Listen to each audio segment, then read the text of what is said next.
کہ ان کا لباس کیا ہے. وہ ویسا ہی لباس استعمال کر رہی ہیں جیسا کہ مرد وہ استعمال کر رہے ہیں. تو کیا ان معاشروں میں ہر 20 منٹ بعد مردوں کے اندر کوئی ہلچل واقع ہوتی ہے؟ یعنی میں یہ عرض کرنا چاہ رہا ہوں کہ ہم کیوں جو تجربات ہیں ان سے ہم استفادہ کیوں نہیں کرتے؟ یہ جو ایک انسانی تجربہ مسلسل ہو رہا ہے ہمارے ارد گرد، دور بھی نہیں ہے، ٹھیک ہے.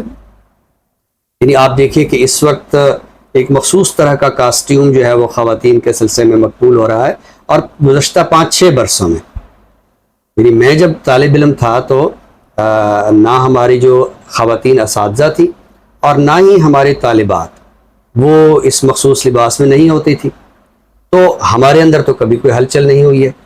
اچھا، جہاں تک ہلچل کی بات ہے تو میں اس سے انکار نہیں کر رہا، لیکن اس کے لیے 20 منٹ ہی کیوں؟ جس کے ذہن میں کوئی برا خیال آنا ہے وہ تو 20 سیکنڈ میں بھی آ جانا ہے، وہ تو چند لمحوں میں بھی آ جانا ہے. ہم بجائے اس کے کہ جو ایک مردوں کی وحشت ہے اس کو کم کریں، یا مردوں کی ایک ذہنی، نفسیاتی اور روحانی تربیت کریں، ہم زور اس پہ دیے جا رہے ہیں کہ خواتین جو ہے وہ ایک مخصوص لباس پہنیں اور وہ گھروں کے اندر بند رہیں. اچھا، اب میں نے ایک بات یہ بھی دیکھی ہے کہ ہمارے یہ جو مخصوص طبقات ہیں، اچھا آپ نے سوال تو ڈاکٹر ذاکر نائک کے حوالے سے کیا، میں ان کا نام اس لیے نہیں لے رہا کہ بار بار ایک شخصیت کو زیر بحث لانا ضرور نہیں ہے، لیکن چونکہ آپ نے ان کا نام لیا تو اب میرے منہ سے بھی ایک نام نکلا ہے ان کا. تو بات یہ ہے کہ یہ مخصوص طرح کے جو طبقات ہیں، یہ جو ہمارے ارد گرد کے انسانی تجربے ہیں ان سے استفادہ کیوں نہیں کرتے؟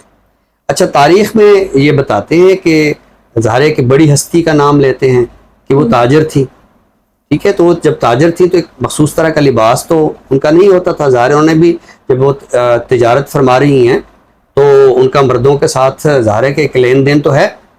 تو کیا وہ گھر کی 4 دیواری کے اندر بیٹھ کے، یا جب آپ کہتے ہیں کہ وہ جنگوں میں زخمیوں کو پانی پلاتی تھی تو میدان عمل میں ہوتی تھی. تو میں یہ عرض کرنا چاہ رہا ہوں کہ آپ بجائے اس کے کہ بار بار آیتوں اور احادیث کا مخصوص طرح کا ایک شرح کر کے آپ عورتوں کو تو کہہ رہے ہیں کہ وہ دوبارہ جو ہے وہ ڈبوں میں بند ہو جائے. اب ایک بات میں نے نوٹ کی ہے کہ ہمارے ان طبقات نے یہ دیکھا ہے کہ ہم کس کس طبقے کو باقاعدہ ہم ہٹ کر سکتے ہیں تاکہ خواتین جو ہے وہ بند ہو جائیں کمروں میں.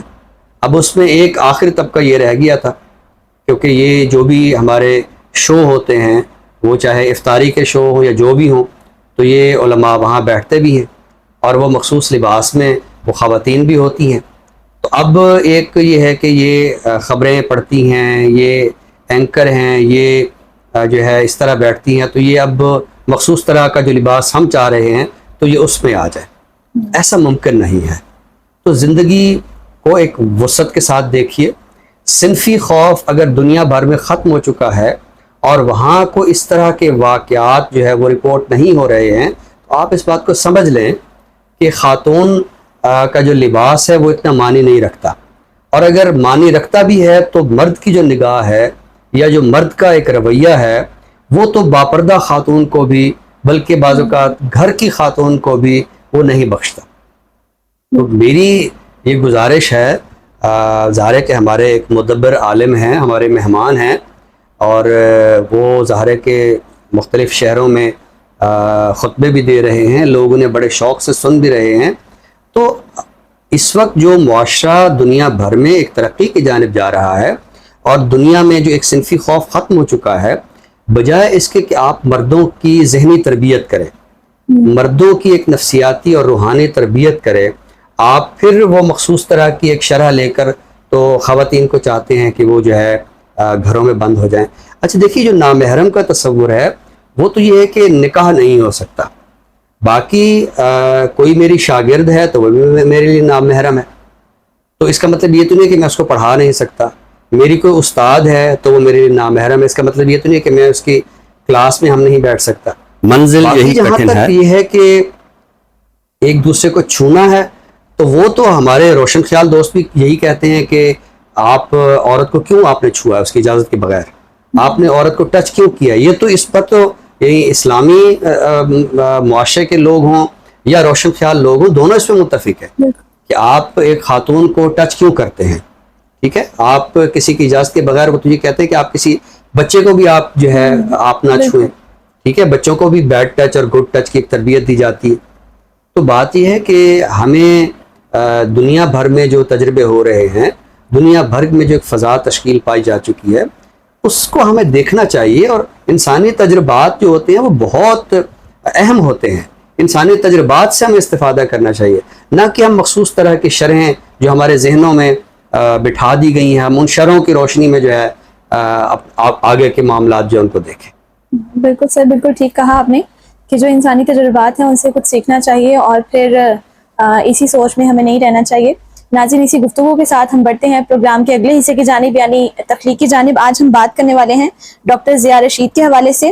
ایبٹ آباد کی ممتاز ادبی شخصیت صوفی عبدالرشید صاحب کے صاحبزادے ہیں. بہت ہی خوبصورت اور عمدہ غزل اور نظم دونوں کہتے ہیں. آپ کا ایک شعری مجموعہ منظر عام پر آ چکا ہے دستخط ہو گئے کے عنوان سے.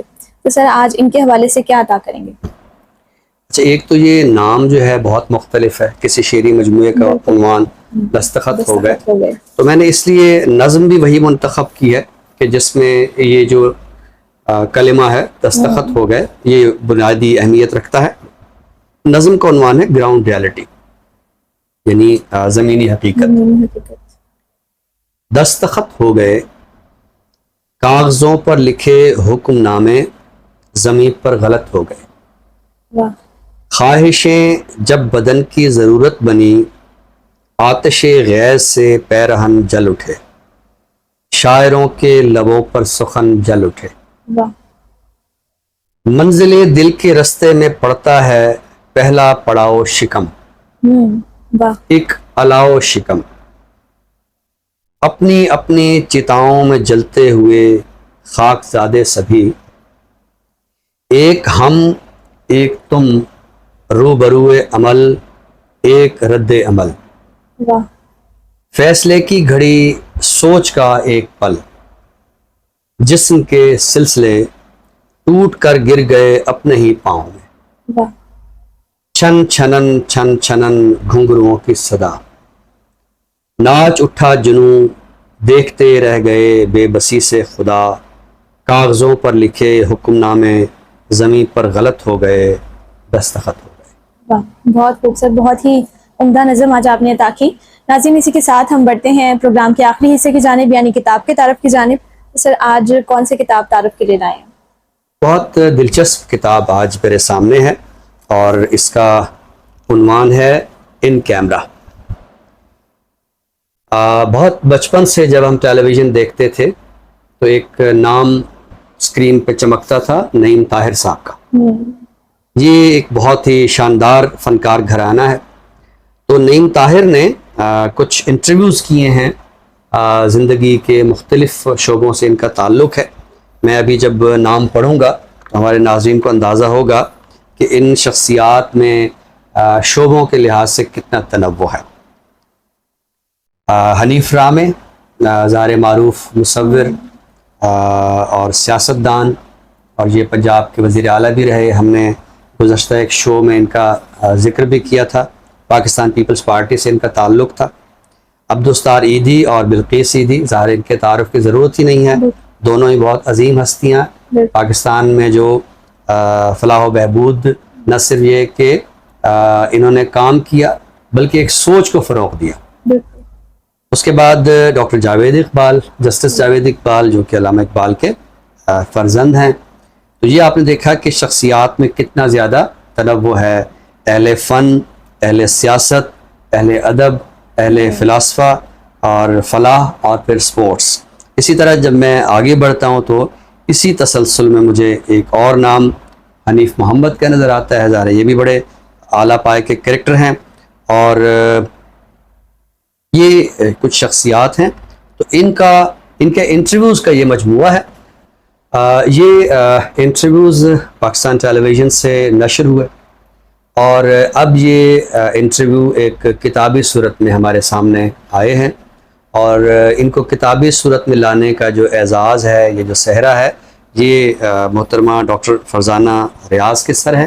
ڈاکٹر فرزانہ ریاض جو ہمارے اعلیٰ اور عظیم تعلیمی ادارے ہیں ان میں ایک نام گورنمنٹ کالج لاہور کا ہے جو آج کل گورنمنٹ کالج یونیورسٹی لاہور ہے، اس کے شعبہ اردو سے وابستہ ہیں، بہت متحرک استاد ہیں، شاعرہ بھی ہیں اور نقاد بھی ہیں، اور خود بھی بہت اچھے انداز میں، ان کا جو طرز گفتار ہے وہ بھی بہت کمال کا ہے۔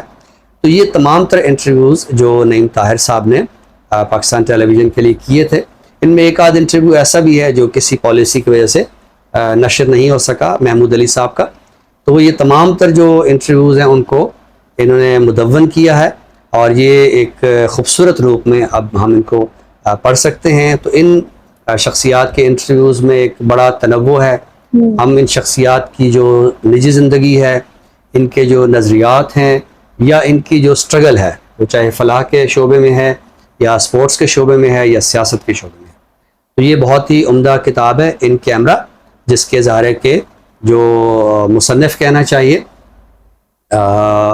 یعنی مصنف اس لحاظ سے تو نہیں کہ انٹرویو انہوں نے کیے ہیں، تو انٹرویو جو ہے وہ نعیم طاہر صاحب نے کیے ہیں، البتہ ان کو مرتب کرنے کا اعزاز ڈاکٹر فضانہ ریاض کے سر ہے۔ تو یہ خوبصورت کتاب میں نے چاہا کہ آج اپنے اردو رس کے ناظرین سے اس کا تعارف کرایا جائے۔ بہت خوبصورت، بڑی دلچسپ کتاب کا تعارف آج آپ نے پیش کیا۔ ناظرین، اسی کے ساتھ ہی ہم آپ سے اجازت چاہیں گے، نئے موضوع کے ساتھ انشاءاللہ آپ کی خدمت میں دوبارہ حاضر ہوں گے۔ تب تک کے لیے اپنی میزبان حرین تبسم اور ڈاکٹر طارق ہاشمی صاحب کو دیجیے اجازت۔ اللہ حافظ۔ اللہ حافظ۔